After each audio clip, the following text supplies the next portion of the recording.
എൻ്റെ പേര് വിൻസി. ഞാൻ വരുന്നത് തൃശ്ശൂർ ജില്ലയിലെ കൊരട്ടി ഇടവകയിൽ നിന്നാണ്. ഞാൻ ആദ്യമായി ഉടമ്പടി എടുക്കുന്നത് 2025 ജൂൺ 25-നാണ്. അതിനു മുൻപ് ഞാൻ 2024 ഡിസംബർ 7-ാം തീയതി ഇവിടെ വന്നിരുന്നു. അന്നത്തെ ദിവസത്തിൻ്റെ പ്രത്യേകതയൊന്നും എനിക്കറിയില്ലായിരുന്നു. ഞാൻ വർക്ക് ചെയ്യുന്ന ഹോസ്പിറ്റലിലെ ചേച്ചിമാർ ഇവിടെ വരുന്നത് കൂടെ തന്നെ അവരുടെ കൂടെ ഞാൻ വന്നതാണ്. അന്നത്തെ പ്രത്യേകതയൊന്നും എനിക്കറിയില്ലായിരുന്നു. അങ്ങനെ അന്ന് വന്ന് ഇവിടെ പ്രാർത്ഥിച്ചു പോയി. പിന്നീട് 2025 ജനുവരിയിൽ ഞാൻ ജർമ്മൻ പഠിക്കാൻ പോയി. ജർമ്മൻ പഠിക്കാൻ ഡൽഹിയിലാണ് പോയത്. അവിടെ ചെന്നപ്പോഴാണ് ഉടമ്പടി എന്താണെന്നും മാതാവിൻ്റെ അനുഗ്രഹം എന്താണെന്ന് എനിക്ക് മനസ്സിലായത്. അവിടെ എൻ്റെ റൂംമേറ്റ്സും ഉടമ്പടിയിലായിരുന്നു. അവരാണ് ഉടമ്പടിയെക്കുറിച്ച് എനിക്ക് പറഞ്ഞു തന്നത്. അവരെന്നും ഡെയിലി ബ്രെഡ് എത്തിക്കുകയും സാക്ഷ്യങ്ങൾ കേൾക്കുകയും ചെയ്യുമായിരുന്നു. അങ്ങനെ അത് എനിക്കും ഒരു പ്രചോദനമായിരുന്നു. ഞാനും സാക്ഷ്യങ്ങൾ കേൾക്കാൻ തുടങ്ങി. അങ്ങനെ 4 മാസത്തെ ജർമ്മൻ B1 കോഴ്സിന് ശേഷം ഞാൻ തിരിച്ച് നാട്ടിലേക്ക് പോന്നു. ഇവിടെ B2-ന് ചേരാൻ വേണ്ടിയിട്ട് കോട്ടയത്ത്. അതിനു മുൻപ് ഞാനിവിടെ വന്ന് B2-ന് ചേരുന്നതിന് മുൻപ് ഇവിടെ വന്ന് ഉടമ്പടി എടുക്കണമെന്ന് എനിക്ക് വലിയ ആഗ്രഹം ഉണ്ടായിരുന്നു. അതുമൂലം ഞാനിവിടെ വന്ന് ഉടമ്പടി എടുത്തു. ഉടമ്പടി എടുത്തിട്ടാണ് ഞാൻ ജർമ്മൻ B2 പഠിക്കാൻ ചേർന്നത്.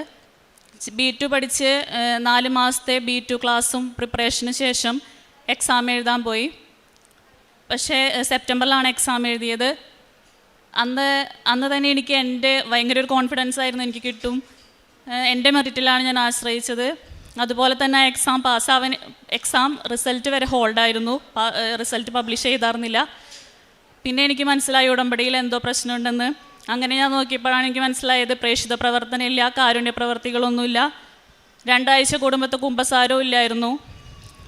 പള്ളിയിൽ പോകുമായിരുന്നു, പക്ഷേ എനിക്ക് തോന്നുമ്പോൾ മാത്രമേ പോകുമായിരുന്നുള്ളൂ. അങ്ങനെ അത് തിരുത്തി. പിന്നീട് എക്സാമിന് മുൻപ് ഞാൻ ഇവിടെ വന്ന് അഖണ്ഡ ജപമാല റാലിയിൽ പങ്കെടുത്തു. അന്ന് മാതാവിൻ്റെ മഴവില്ല് എനിക്ക് തന്ന് മാതാവിനെ അനുഗ്രഹിച്ചായിരുന്നു. അത് ഞാൻ എഴുതാൻ വിട്ടുപോയായിരുന്നു. അതിനുശേഷം എക്സാമിന് മുൻപ് തന്നെ ഇവിടെ നിന്ന് അച്ഛൻ്റെ ബ്ലെസ്സിങ്സ് വാങ്ങിച്ചിട്ടാണ് പോയത്. അന്ന് അച്ഛൻ എനിക്കൊരു ലോക്കറ്റ് തന്നു വിട്ടായിരുന്നു. അതും കൊണ്ടാണ് ഞാൻ എക്സാമിന് പോയത്. എക്സാം ഹാളിലേക്ക് കയറുന്നതിന് മുൻപ് ഉപ്പ് ഒരു നുള്ളു കഴിച്ചു. അതുപോലെ തന്നെ വിശുദ്ധ തൈലം നെറ്റിയിൽ പുരട്ടിയിട്ടാണ് കയറിയത്. അതുപോലെ തന്നെ എനിക്ക് കണ്ടപ്പോൾ തന്നെ മനസ്സിലായ എക്സാം മാതാവിൻ്റെ കൃപ കൊണ്ട് എളുപ്പമായിരുന്നു. ചോദ്യങ്ങളെല്ലാം ഞാൻ പഠിച്ചു തന്നെയായിരുന്നു വന്നിരുന്നത്. എക്സാം കഴിഞ്ഞ് ഞാൻ പുറത്തിറങ്ങി. പിന്നത്തെ ജർമ്മൻ എക്സാം എഴുതുന്നവർക്കറിയാം, ആദ്യത്തെ 3 സെക്ഷൻ ഓറൽ സെക്ഷനാണ്. അത് കഴിഞ്ഞിട്ടാണ് നമുക്ക് സ്പീക്കിംഗ് ആയിരുന്നു എനിക്ക് ഏറ്റവും വലിയ കടമ്പ. കാരണം നേറ്റീവ് സ്പീക്കേഴ്സാണ് നമുക്ക് ചോദ്യങ്ങളൊക്കെ ചോദിക്കുക. അവർ സംസാരിക്കുമ്പോൾ ഭയങ്കര സ്പീഡായിരിക്കും, നമുക്കൊന്നും ചിലപ്പോൾ മനസ്സിലാവില്ല. പക്ഷെ ഞാൻ ഉപ്പ് കഴിച്ച് റൂമിൻ്റെ പുറത്തിട്ട് തൈലം പുരട്ടിയിട്ടാണ് ഞാൻ കയറിയത്. അതിൻ്റെ ഫലമായിട്ട് അവർ ചോദിച്ചതൊക്കെ എനിക്ക് മനസ്സിലായായിരുന്നു. തിരിച്ച് ഞാൻ മാതാവിൻ്റെ അനുഗ്രഹത്താൽ മറുപടി പറയാനും സാധിച്ചായിരുന്നു. അങ്ങനെ എക്സാം കഴിഞ്ഞ് വീട്ടിലെത്തി. അച്ഛൻ പറയുന്നത് പോലെ ഉടമ്പടി പെട്ടെന്ന് കത്തണമെങ്കിൽ മാതാവി എൻ്റെ അമ്മയുടെ പ്രത്യക്ഷീകരണത്തിൻ്റെ സാക്ഷിയാക്കണമേ എന്നുള്ള പ്രാർത്ഥന ചൊല്ലിയാൽ മതി എന്ന് അച്ഛൻ ഇടയ്ക്ക് പറയാറുണ്ടായിരുന്നു. അതുപോലെ തന്നെ ഞാൻ ഇടയ്ക്കിടയ്ക്ക് ഈ പ്രാർത്ഥന ചൊല്ലുമായിരുന്നു. അതുപോലെ തന്നെ ഞാനൊരു മാതാവിൻ്റെ ഒരു ടേബിളിൽ മാതാവിൻ്റെ ഒരു രൂപം സെറ്റാക്കിയായിരുന്നു. മാതാവിൻ്റെ രൂപത്തിൻ്റെ അടിയിൽ എൻ്റെ നിയോഗങ്ങൾ എഴുതി വയ്ക്കുമായിരുന്നു. നിയോഗങ്ങൾ മാത്രമല്ല, ഒപ്പം തന്നെ നന്ദി എഴുതി വയ്ക്കുമായിരുന്നു. ഓരോ കാര്യങ്ങൾ നടന്നു കഴിയുമ്പോൾ അതിന് നന്ദിയും കൂടി എഴുതി വയ്ക്കുമായിരുന്നു. അങ്ങനെ ആ എക്സാം എഴുതിയതിൻ്റെ റിസൾട്ട് ഫെബ്രുവരിയിൽ പബ്ലിഷ് ചെയ്തു. അതിൽ ഞാൻ പാസ്സായായിരുന്നു. പിന്നീടുള്ള കടമ എന്ന് പറയുന്നത് ജർമ്മൻ എക്സാമിനേക്കാളും വലിയൊരു കടമയാണ് ജർമ്മൻ പ്രോസസ്സിങ്.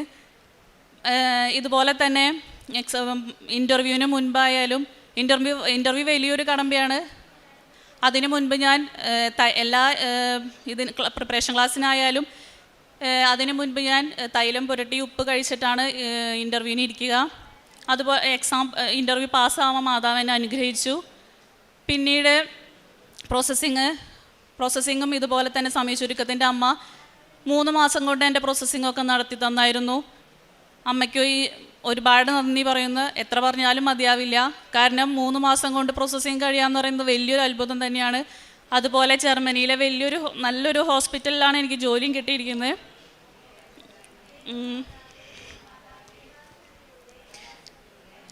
പിന്നെ വിസയ്ക്ക് വെക്കലായിരുന്നു പിന്നത്തെ ഒരു കടമ. ഏപ്രിലിൽ ഞാൻ വിസയ്ക്ക് വെച്ചു. അവിടെയും ഞാൻ VFS ഓഫീസിൻ്റെ മുൻപിൽ ഒപ്പിട്ടിട്ടാണ് പോയത്.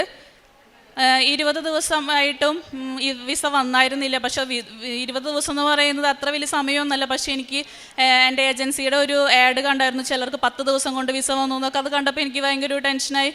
അങ്ങനെ ഞാൻ വചനം എടുത്ത് പ്രാർത്ഥിച്ചപ്പോൾ എനിക്ക് കിട്ടിയ വചനം, നീ തിടുക്കം കൂട്ടേണ്ട, വേഗം ഓടുകയും വേണ്ട, കർത്താവാണ് നിൻ്റെ മുൻകാവൽക്കാരൻ, ഇസ്രായേലിൻ്റെ ദൈവമായ കർത്താവാണ് നിൻ്റെ മുൻകാവൽക്കാരൻ എന്നാണ് വചനം എനിക്ക് കിട്ടിയത്. അത് കിട്ടിയപ്പോൾ തന്നെ എനിക്ക് ഉറപ്പായിരുന്നു എന്തായാലും വിസ വരാറായിട്ടുണ്ടെന്ന്. പിറ്റേ ദിവസം അച്ഛൻ്റെ ഡെയിലി ബ്രെഡ് കഴിഞ്ഞ് എനിക്കൊരു ഇമെയിൽ വന്നു, വിസ ഡിസ്പാച്ച് ആയി എന്ന് പറഞ്ഞിട്ട്. 2 ദിവസം കഴിഞ്ഞ് വിസ ഞാൻ വാങ്ങിച്ചു. അതും മാതാവിൻ്റെ മുൻപിൽ നിന്ന് വിശുദ്ധ തൈലം പുരട്ടി, വിസയുടെ കവറിന്മേൽ വിശുദ്ധ തൈലം പുരട്ടി ഉപ്പ് കഴിച്ചിട്ടാണ് ഞാൻ തുറന്നു നോക്കിയത്. വിസ അപ്രൂവ്ഡ് ആയിരുന്നു. ഇത്രയും അനുഗ്രഹങ്ങൾ തന്ന മാതാവിന് ഈശോയ്ക്ക് ഒരുപാട് നന്ദി. അതുപോലെ തന്നെ കാരുണ്യപ്രവർത്തികളായിട്ട് ഞങ്ങളുടെ വീടിൻ്റെ അടുത്ത് ഓട്ടിസം ബാധിച്ച കുട്ടികളുണ്ടായിരുന്നു. അവർക്ക് ഭക്ഷണത്തിനാവശ്യമായ ഒരു ധനസഹായം നൽകി സഹായിച്ചിരുന്നു. അതുപോലെ തന്നെ ഹോസ്പിറ്റലിൽ, ഞാൻ വർക്ക് ചെയ്യുന്ന ഹോസ്പിറ്റലിലെ രോഗികളെ ഈശോനെ കണ്ടുകൊണ്ട് ശുശ്രൂഷിക്കാനുള്ള ഒരു കൃപ ലഭിച്ചായിരുന്നു. പിന്നെ പ്രേക്ഷിത പ്രവർത്തനമായിട്ട് ഞാൻ ചെയ്തായിരുന്നത് അച്ഛൻ്റെ ഡെയിലി ബ്രെഡും സാക്ഷ്യങ്ങളും എന്നും എല്ലാവർക്കും ഷെയർ ചെയ്യുമായിരുന്നു. സ്റ്റാറ്റസായിട്ടും എൻ്റെ ഫ്രണ്ട്സിനും ഷെയർ ചെയ്തായിരുന്നു.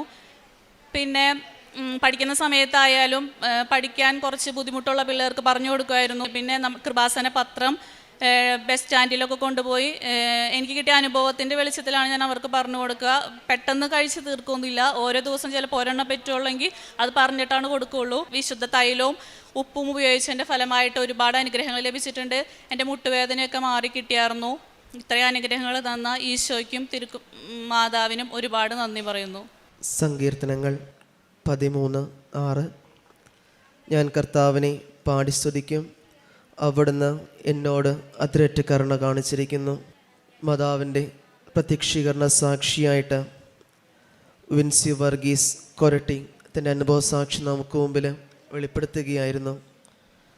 എപ്രകാരമാണ് പരിശുദ്ധമ്മ തൻ്റെ ജീവിതത്തിൽ ഇടപെട്ടതെന്ന് വളരെ ബോധ്യത്തോടു കൂടിയാണ് പ്രത്യക്ഷീകരണ മാതാവിൻ്റെ സാക്ഷിയായിട്ട് ഈ മകളിവിടെ നിന്ന് പറയുകയുണ്ടായി.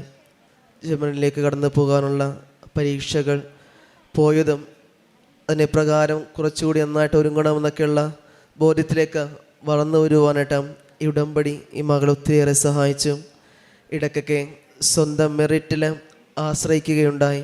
എന്നാൽ അതെല്ലാം എൻ്റെ മെറിറ്റ് കൊണ്ടല്ല, അവിടുത്തെ ദൈവമാതാവിൻ്റെ കൃപയാലാണ് എനിക്കെല്ലാം ലഭിച്ചതെന്നുള്ള ഒരു ഉത്തമ ബോധ്യത്തോടു കൂടിയാണ് വിൻസി ഇവിടെ ഇന്ന് തൻ്റെ അനുഭവസാക്ഷ്യം പങ്കുവയ്ക്കുക. അതുകൊണ്ട് തന്നെ ജർമ്മനിയിലേക്ക് പോകുവാനും സമയത്തിൻ്റെ ചുരുക്കത്തിൽ എല്ലാ കാര്യങ്ങളും പരിശുദ്ധ അമ്മ ഒരു മുട്ടിപ്പും വരാതെ കണ്ട് എല്ലാം സാധിച്ചു കൊടുക്കുകയും ചെയ്തു. ഉടമ്പടി നേർച്ച വസ്തുക്കളോടൊപ്പവും ഉടമ്പടി തൈലത്തോടൊക്കെ കാട്ടിയ സ്നേഹവും വിശ്വാസമൊക്കെ തന്നെയാണ് ഈ മകളെ കൂടുതൽ പരിസ്ഥിതി മാതാവിൻ്റെ പ്രത്യക്ഷീകരണ സാക്ഷിയായിട്ട് ഈ സന്നിധിയിൽ മാറ്റുകയൊക്കെ ചെയ്തത്. പരിസ്ഥിതി മാതാവിൻ്റെ സംരക്ഷണം കരുതലും എന്നും എപ്പോഴും ഉണ്ടായിരിക്കട്ടെ ചെയ്യട്ടെ. ഇനിയും പ്രത്യക്ഷീകരണ മാതാവിൻ്റെ സാക്ഷികളായിട്ട് ഈ മകളെയും നമ്മൾ ഓരോരുത്തരേക്ക് അനുഗ്രഹിക്കട്ടെ എന്ന് നമുക്ക് പ്രാർത്ഥിക്കാം. അത്യപൂർവ ദൈവാനുഭവങ്ങൾ ഇനി നിങ്ങൾക്കും സ്വന്തം. ഈ യൂട്യൂബ് ചാനൽ ഇതുവരെ സബ്സ്ക്രൈബ് ചെയ്തിട്ടില്ലെങ്കിൽ ഇപ്പോൾ തന്നെ സബ്സ്ക്രൈബ് ചെയ്യുക. ഈ വീഡിയോ ഇപ്പോൾ തന്നെ നിങ്ങളുടെ സുഹൃത്തുക്കൾക്ക് ഷെയർ ചെയ്തുകൊണ്ട് കർത്താവിൻ്റെ പ്രേക്ഷിതരാകുക.